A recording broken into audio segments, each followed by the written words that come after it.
All right, hello everybody. Today I've got a review of Krondor the Assassins, the sequel to Krondor the Betrayal, which I talked about a couple of weeks ago. This is the second book in the Riftwar Legacy saga, and unlike a lot of these books in these sagas where, 6 months or a year passes in between book A and book B, this one happens pretty much immediately after Krondor the Betrayal, like less than a week. Less than even. I mean, like the very opening scene is some stuff that's happening as they're wrapping things up in Sethenon. Now, what I discovered as I was looking at this book and learning more about this book and the next book in the series is that the first book is a novelization of the first game, Betrayal at Krondor, and the third book, Tear of the Gods, appears to be a novelization of Return to Krondor, which was another game that came out and was much less. I mean, I don't know if it's good or bad, but it was much less popular. It was much less widespread of a sensation than the first game. But yeah. So this is the book that kind of connects those two game stories. And actually, I was really surprised. I haven't read this in a while, and so I forgot that it does something that I think is worth noting, which I'll get to in just a second. So, this book starts out with a very brief intro connecting this book to the previous book. Again, they're kind of wrapping things up at Sethenon and returning to Krondor. And then the next thing we get, actually, is a stealth scene. We get the character Lim. He's a thief. He's trying to escape two guys that are trying to kill him. He's in the sewers of Krondor. And, it's a very good stealth scene because Feist is very good at writing these kinds of stealth scenes. Actually, the thing that I had forgotten about this book is that this book in particular contains more of the stealth scene atmosphere than any other book I've read by Feist that I can think of. And the fact of the matter is that I think Feist is really good at writing this particular type of narrative. Hiding, trying to get away from someone, trying to be unseen. He is creative, he is detailed, he is tense, and he is unpredictable. Just to give some brief examples, right? For creativeness, he comes up with really good ways for traps to be in place and also for people to figure out ways to avoid them. He is detailed in the sense that he has these really nice, interesting ideas about how this trap works or how this door works or, how this person is going to get through the grate. Like, there's a scene at the very beginning, so it's not really a spoiler, but a scene at the very beginning where Lim is trying to get away from these guys, and he basically climbs up to the ceiling and pushes through a grate, an iron grate, and we get a lot of really almost gory details about the difficulty of Lim pushing through here, and it's very exciting to read. In fact, these scenes are almost always done in a way that is very tense. You never really know, there's always good tension in the sense that the danger is real, and the characters recognize the danger, and they're seriously trying to avoid it, kind of thing. And they're unpredictable too. We get a lot of scenes where, in general, they're usually successful, but how successful they are is open to interpretation and open to variation, and also, sometimes they actually don't escape or they don't do their stealth thing properly. So there's a lot of failures mixed in with the successes. Another thing that Feist is really good at writing is small unit combat, and there's a ton of that in this book as well. And I've said this before, but Feist is also really good at writing court intrigue, and there's a lot of that in this book as well. And so, I haven't read it in a few years, and so when I got into it, I was like, oh wow, this actually contains a lot of the things in it that I think Feist is best at writing. So even though it's kind of an orphan story, and it's even got some bits in it that are kind of careless, it contains a lot of the kinds of writing, the kinds of scenes that Feist is really good at writing, at least in my opinion.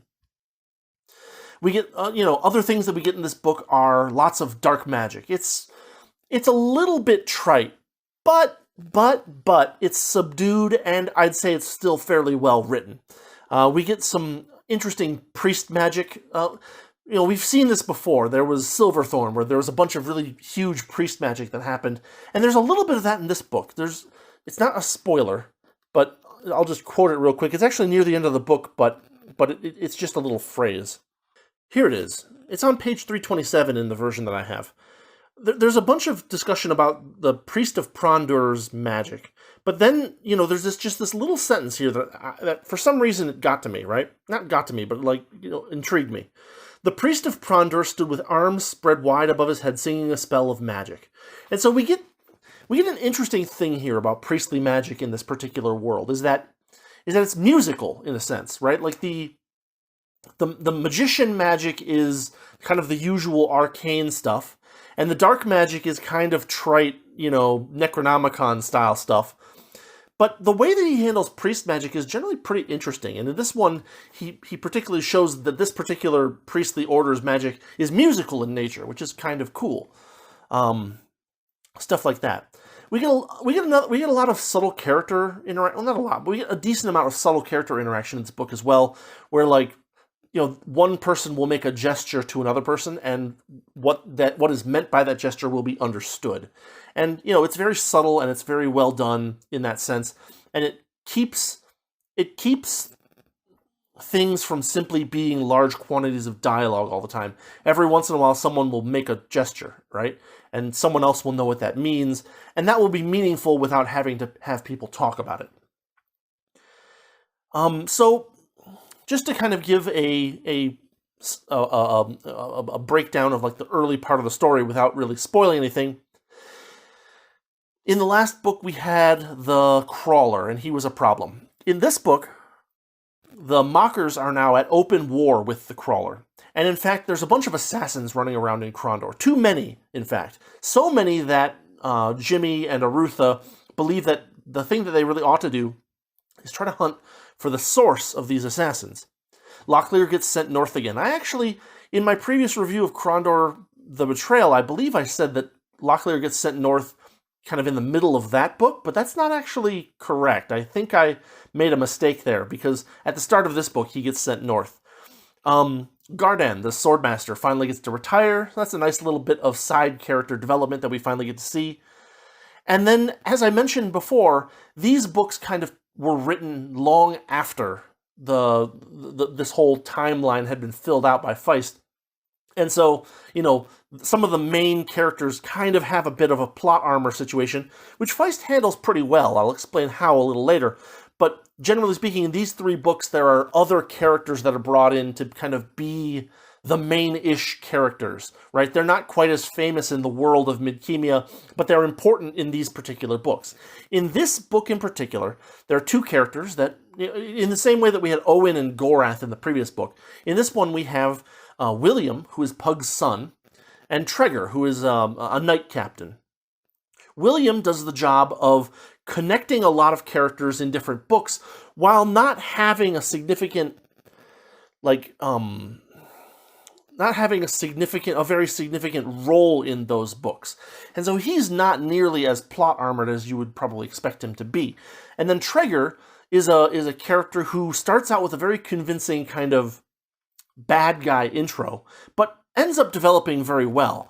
One cool thing that isn't a spoiler that I can talk about is he has a very ruthless combat style that I think is kind of fun. Let's see here. Okay, it took me a little while to find it because I wrote it down poorly, but it's page 251. So Treger has this great ruthless combat style, and here's an illustration of that. Treger was past James and attacking even as James unsheathed his sword.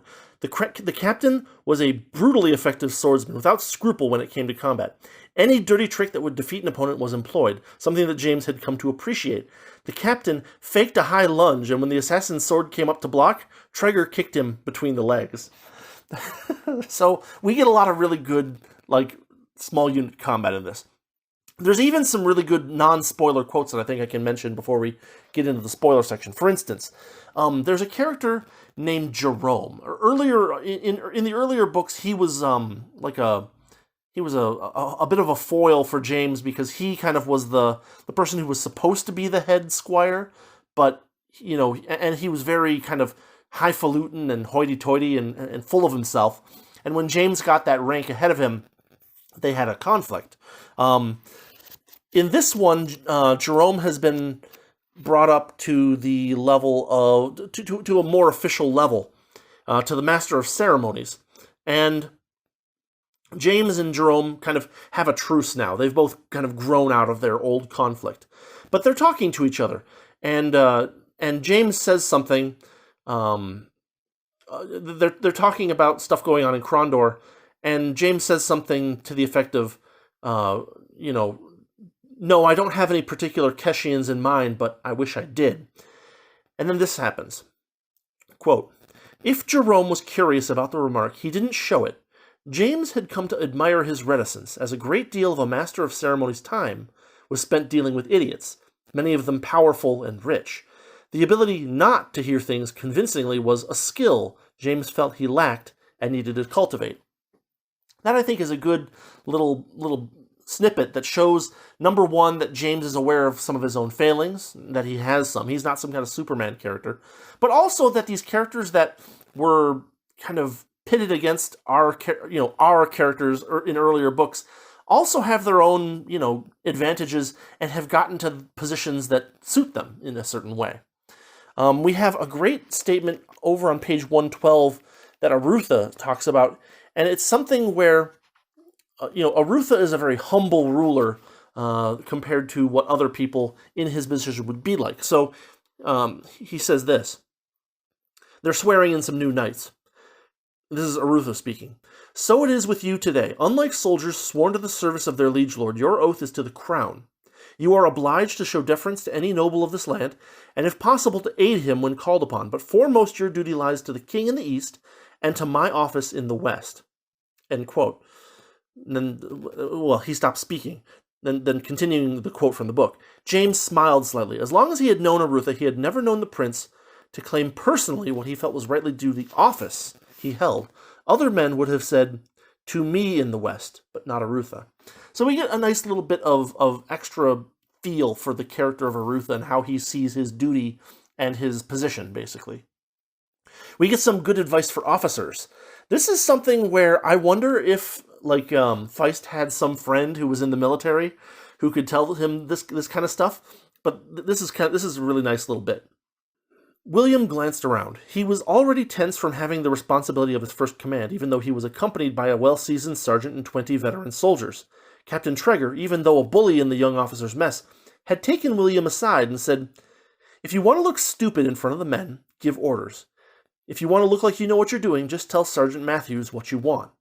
Despite his dislike for the man, William had taken the advice to heart, and so far had looked like he knew what he was doing. The sun was near the mid-heaven, so William said, Sergeant? Sir, came the prompt reply.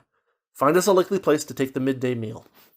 So, Treger has this bad opening, this bad introduction. He's a bully. He's kind of, he's even setting up kind of a trap for the new knights to get an opportunity to get one up on them, and that our opportunity is thwarted. But then at the same time, he still takes his duties very seriously and gives William advice on how to actually handle his first command, advice that's actually useful. Later on, we get William talking with Arutha, I believe, and Arutha says this.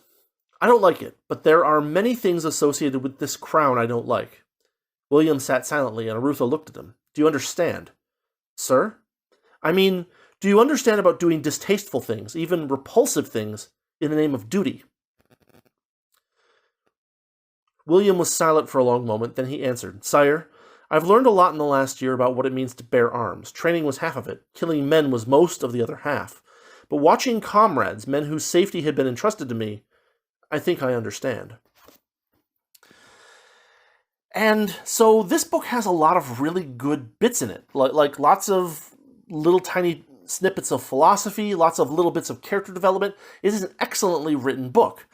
And yet at the same time, it also feels like it was written either in a rush or kind of in a careless way. Like, for instance, there's this part on page 60 where a character is being introduced. Now, the character's name is Lord Radsville, the Duke of Velasco, but his name is spelled Radswil, so you might mispronounce it. If you read it, you might mispronounce it as Radswill, right? But what happens here? From the opposite end of the hall came the booming crack of DeLacy's staff of office, striking the floor, heralding the arrival of someone of note.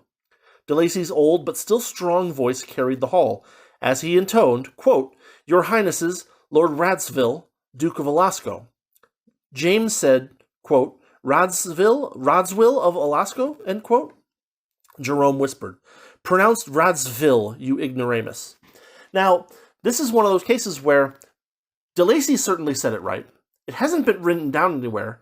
James just heard DeLacy say it, and then James mispronounces it. That is, I think, an inconsistency that is a bit of a mistake that, if a more careful edit would have found.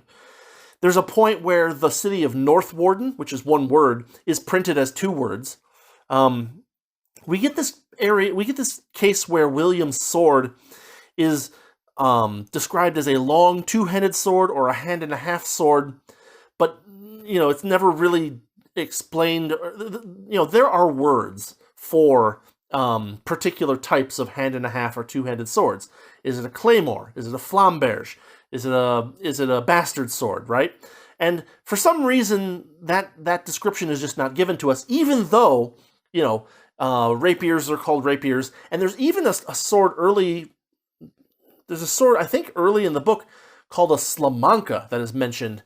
And, so clearly Feist knows a lot of these words, but for some reason he just doesn't use it in this case, when he probably should have filled it in with a particular type of sword when appropriate. And then there's also one more little inconsistency where the word knight is described in the book as an old, forgotten name from when the kingdom was young. But we have to remember that this kingdom in particular is actually a fairly young kingdom. In fact, they still have a lot of, very well-known stories about their first initial monarchs. And so it doesn't make a whole lot of sense that the knights were the servants of the first monarch, but somehow we don't know where the word knight came from. So, again, this is an excellent book where Feist writes a lot of the things that he's really good at, but at the same time, it was written as a stitching between two books where those stories weren't actually Feist stories. Feist was just novelizing them later on, right? And so, while this book contains a lot of really good material, it also was written, I think, in a bit of a rush. And so there are some things in there, and I'm sure I missed some of them, things that are not quite consistent. But anyway, let's move on to the spoiler section. All right, now it is spoiler time. One thing about this book that's really important to note is that there's a ton of foreshadowing toward the next book, Tear of the Gods. He's really trying to sell it, basically. We have references to the Temple of Ishap. We have a discussion of the character Jazara, who will appear in the next book. We have, vague talk of a mysterious artifact. There's a ton of it, and it happens at multiple points throughout the book. So you will be, if you read this book, you will be getting, an ad campaign for the next one. But let's move on to some of the more interesting stuff, and stuff that's actually in this book that matters. So, what do we get to start this book out? We get detective work, which is actually pretty well done. There's a bunch of murders happening. As I mentioned in the non-spoiler section, there's a bunch of assassins in Krondor, and, they're killing people. And the question, of course, that needs to be answered is who is being killed and why? James goes through a lot of work trying to figure this out, including finding and talking to various people, looking for some of his own operatives in Krondor, stuff like that. There's a bunch of cool stuff going on here that actually has a pretty good, detective story feel to it for the first, sixth of the book or something like that.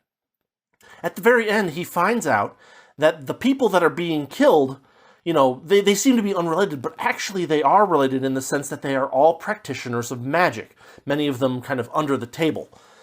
But that doesn't answer the question of why those people are being killed, and we won't get that answer until the very, very, very end of the book.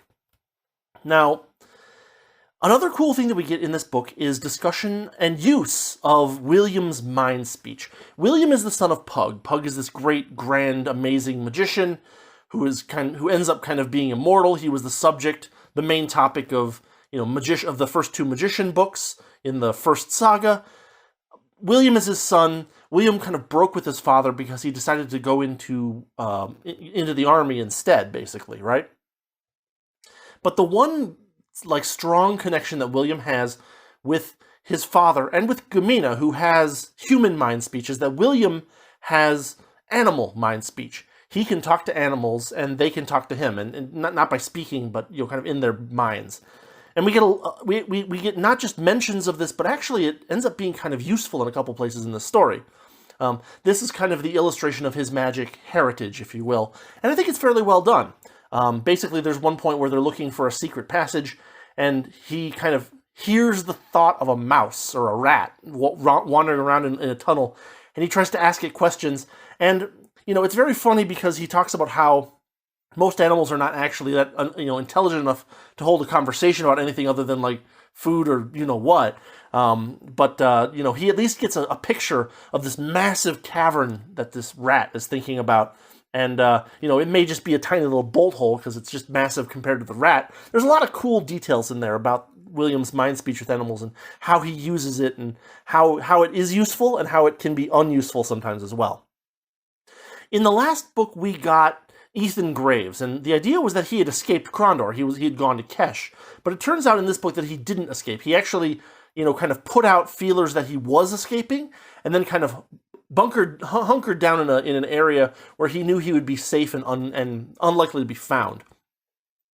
He ends up, Jimmy ends up tracking him down, and basically he's like, I have this information, I will use it to bargain for my life. And this is another fairly interesting little bit of back and forth because Jimmy is a little bit what's the word?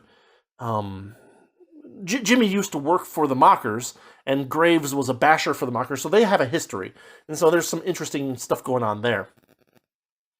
Now, here's the part that I really enjoy about this book, is that the detective work that they're doing to figure out where these assassins are coming from leads to a hint of an old abandoned fortress somewhere between Krondor and the border with Kesh. The name for it in the book, there's like a scribe who says, oh yeah, there are two names that you might look for on an old map, and one of them is the Valley of Lost Men, and the other one is the Tomb of the Hopeless. And kind of good atmospheric names for that kind of stuff. Not too out there, but they work well. One of the things I like about Feist is that he doesn't try to do a lot of like crazy, hard to understand dialect and stuff like that. It's just like, let's just get this story told instead of having you try to figure out what tizzes and tisn'ts and prithies mean, right? And the fact that these are called like the Valley of Lost Men or Tomb of the Hopeless instead of like the underground of Argraflaw or something like that, it just kind of is like, thank goodness, right? At least to a certain degree. Creative names and stuff can be fun, but if they're done poorly, it can be a little. It sounds like you're taking on airs, basically. So we get another cool character interaction in this book where William meets Talia. Talia is the daughter of what's his name? There's a tavern owner that Jimmy knows, the Rainbow Parrot tavern owner, and Talia is his daughter.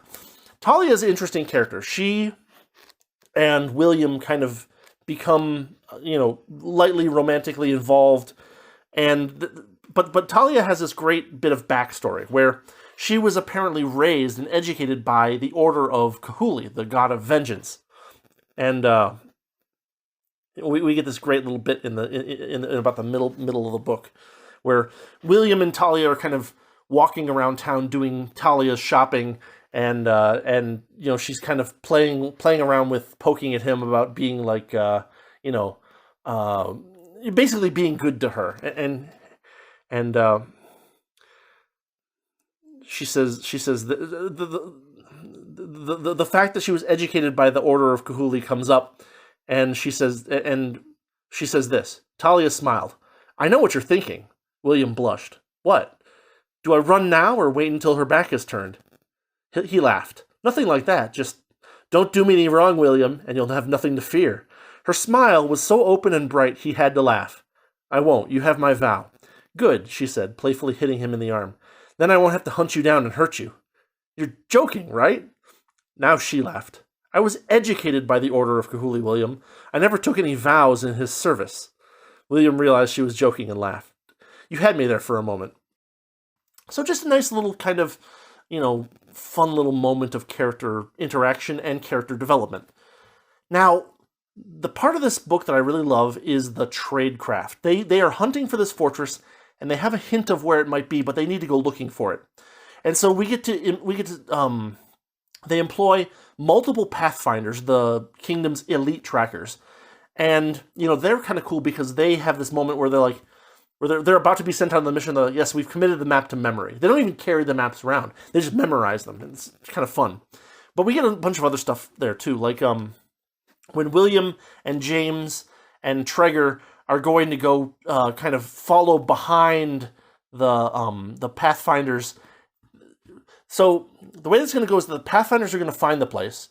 William, Traeger, and James are going to be a couple of days behind them, and they're going to get the information, and they're going to kind of scout the place out. And then behind them a couple more days will be Arutha and like a group of 200 soldiers. We get a very fun scene where William and James and Traeger and a couple of other soldiers are basically dressed up as Keshians, traveling, with a small caravan and like a couple of goats. And William, for his dress, gets handed a dress, and we get this. James said to William, "You look lovely, dear." "What?" James raised his voice over the wind. "I said you look lovely, dear." Being the shortest man in the company, William was dressed in the robe of a Beni Shazda woman. The other two soldiers, also dressed as women, laughed at William's checked irritation at James' remark. The squire had been joking at William's expense off and on since the young lieutenant had been handed women's robe on the first day of the journey. William had made the mistake of voicing his complaint, while the more experienced soldiers had simply put on the robes without comment, and James had shown him no mercy since. So we get that. A couple of pages later, they're basically... James sends William down into a ditch and tells him to look like he's making a sign or something like that. And where does it say that? Yeah. "Lieutenant, go over and look at the goats as if you're ensuring they're sound.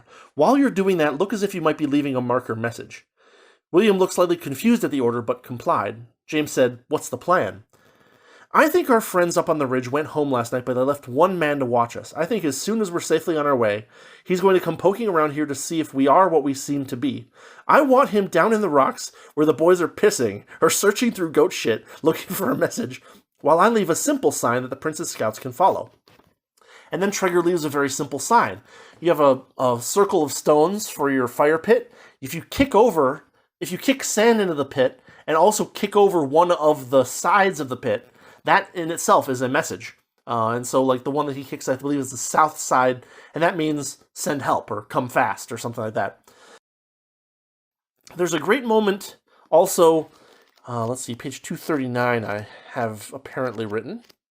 So, as I mentioned before, Feist's details on like traps and entrances and exits and stuff like that are always really good. Here's part of that where it's really good. They're talking about the stable that's in this hidden fortress. They're kind of in there and they're hiding, but they need to make sure that they can open up a way in for the prince's men. And Traeger says this. "Have you even seen the stable?" asked Traeger. "Do we know how to open the gate? Is it a windlass and ropes? Is there a portcullis? Counterweights? Is it a drop bridge over a moat or just flat rock on the other side of the doors?" So, they're thinking about these details, and these details are present and important, so that's kind of nice. Now, one of the things the assassins are working on down there is some big dark magic. They're basically sacrificing people to summon a demon. Page 226. With a flourish, the chief priest revealed a black knife, which he held before the eyes of the victim. The man was naked save for a loincloth, and unable to move, but his eyes widened at the sight of the knife. Then, with a deft move, the blade sliced the man's neck and blood fountained from the wound. The bowl was lifted to receive the blood, and as the first drops were caught, James felt a deeper cold pass through him. William spoke softly, though his voice wouldn't be heard over the chanting by the men below. "Did you feel that chill?" "I did," said Traeger. William said, "Magic, and it's big." Suddenly the room seemed to darken, though the torches in the wall sconces burned no less brightly. A black cloud coalesced and took shape behind the altar, upon which now lay the now twitching victim, and that's the demon that they're summoning. This dark magic stuff is somewhat trite, But at the same time, there's a fairly good description of the demon as having like a vulpine face and stuff like that. It's kind of fun. By the time we get to page 232, which is about halfway through the book, Treger actually opens up to William. They're sitting there in silence, waiting for James to come back. And, Treger says this. Soldiering is a hard life, said Treger after a moment. Lots of noble boys come to the palace and train with the swordmaster and then take their commissions and go home to their families. They show up on state occasions in shining armor, riding a horse the like of which I'll never sit on in my life, and they get... He fell into silence. And you feel overlooked. You could say that. I started off as a soldier, enlisted during the first years of the Rift War. I was with Delanic's garrison and got run up to the front in Yavin when Duke Guy came to the city. Your Squire James was a brat thief in those days, and I was a scared soldier, holding a pike and standing next to other scared soldiers watching those Serrani maniacs charging us, with no fear in their eyes. There's a little bit more conversation, but, Treger eventually opens up and says, I'm the oldest bachelor officer in the garrison, Will. William took note of the use of his given name. It was the first time Treger hadn't addressed him by rank. That must be hard, Captain. I'm the officer who doesn't get invited to the dances, to meet the young girls. I'm the officer who isn't connected by birth to anyone. My father was a dockman. And so we get some nice development of Treger over the course of the story, and it doesn't happen too fast, and it doesn't happen too slow, and it doesn't happen too late. It's very well done. There's even a fun point where they talk about how, as knights, they shouldn't be taking orders from a squire, but while they're in this place, James has basically been telling them what to do and where to stay and what not to do, and they're like, I never thought I would take orders from a squire, but, he seems to know what he's doing, kind of thing. Fun stuff. There's a good point. I mentioned earlier that I was going to talk a little bit about plot armor. Now, we know that James isn't going to die in this book, right? But he gets into a situation where he might. He's been captured, and he's the next sacrifice on the list for this demon summoning. But on page 278, there's this great point where James realizes that this isn't his time to go. Quote, he knew abstractly that someday he would die, just as every mortal being eventually succumbed at the end of their days, but at no time had James dwelled on that simple fact. As his old friend Amos Trask had once said, no one gets out of life alive. But despite the high probability of it, James could not accept the reality of his own death. Part of his mind was astonished at this. He knew he should be mewling like a baby, pleading for his life. Then he realized that, to the core of his being, he knew that it was not his time to die. Instead of fear, his mind turned to how he was going to get out of this mess. And so we actually see plot armor handled in a good way. The character is in a dire situation, and something in him tells him this is not my time to die. Now, this could happen whether you have plot armor or not, but the point is that what it does is it encourages him to think of a way to escape, and in fact, he is successful. Let's see. Other moments in the story that I think are worth noting are on page 296, we get to see Arutha's most badass moment.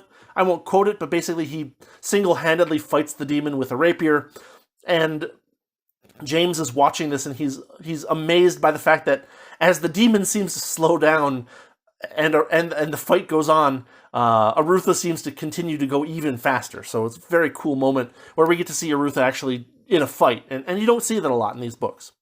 There's a moment where, so they sent Edwin, one of the Pathfinders, back to tell Arutha to come as fast as he can to the fortress, right? So Arutha speeds up, and he brings his soldiers on the fastest march that they can. And so they get there, they solve the problem in the fortress, and then they head back. But because they sped up, the baggage train that contains all of their rations and stuff, logistics, falls behind. And so they rush. They solve the problem of the fortress, and then because Jimmy is in such bad shape, they're going to rush him back to a port town so that they can get him medical attention. And Jimmy notes that they passed the baggage train again, and now the baggage train has to turn around, and they have good supplies for a minute, and then they're on their way further back again. Just kind of funny. Amos Trask actually gets a cameo, page 310. He's a fun character, and so Arutha is trying to figure out what to do with this Duke of Velasco, and he says that he's going to try to say something to get the Duke to not, be angry about the fact that they're sending him back to Alaska. James grinned, and William had to struggle to keep a straight face. Amos laughed out loud and slapped the table. He started to say something, but Arutha cut him off. "Don't you dare tell me I take the fun out of life, Amos." And Amos's laughter redoubled. In fact, this book, by the time you reach about page 300, you kind of think you're done. But there's actually one more plot to deal with, which I won't spoil any more of. But it's fun, it's interesting, and it wraps up a lot of the questions that you had earlier in the book. So, very fun stuff. And then, of course, the book ends with some major foreshadowing for the next book. So, that's all I'll spoil. Definitely this book is worth reading if you like Feist's handling of stealth and small unit tactics and court intrigue. But let's get on to the conclusion. Okay, so in conclusion, despite the fact that this book is kind of an orphan, I think it's a really good book. I haven't read it in a while, and it's actually better than I remembered. It's Feist doing what he does best and doing a lot of it. The dark magic stuff can be a little bit trite, but it's still detailed and reasonably creepy. It's the kind of thing where he adds enough detail in there that, I won't say it necessarily turns my stomach, but you could see it turning a character's stomach in the book. There's tons of stealth, there's tons of tracking, tradecraft, and it's all really well done and detailed and fun and interesting. The book is easy to read, as I mentioned. Books like this could be filled with dialect and slang and yada, yada, yada. But Feist just keeps it simple. Just like, here's a story. It's written almost, 99% in plain English, and, you can just enjoy it, and you don't have to think about, all these weird old school contractions and stuff like that. Which, sometimes those are fun, but sometimes you just want to read the story and not have to think about what letters are missing because of this apostrophe. It's fun and satisfying with an unpredictable, very twisty plot that has lots of open questions that get answered at just the worst possible time for the good guys. But yeah, I hadn't read this in a while, and so I was really surprised, actually, a little bit at how good it is, despite being a bit of an orphan and even having some of those mistakes in it that I mentioned earlier. So yeah, highly recommended. If you like Feist at all, if you like the things that I think Feist is good at, right, then go check this book out. But yeah, that's what I got for today. So yeah, hope you enjoyed. Links in the description as usual, all that good stuff. And I will see you next time. So have a good rest of your week, or I guess weekend. So yeah, see ya.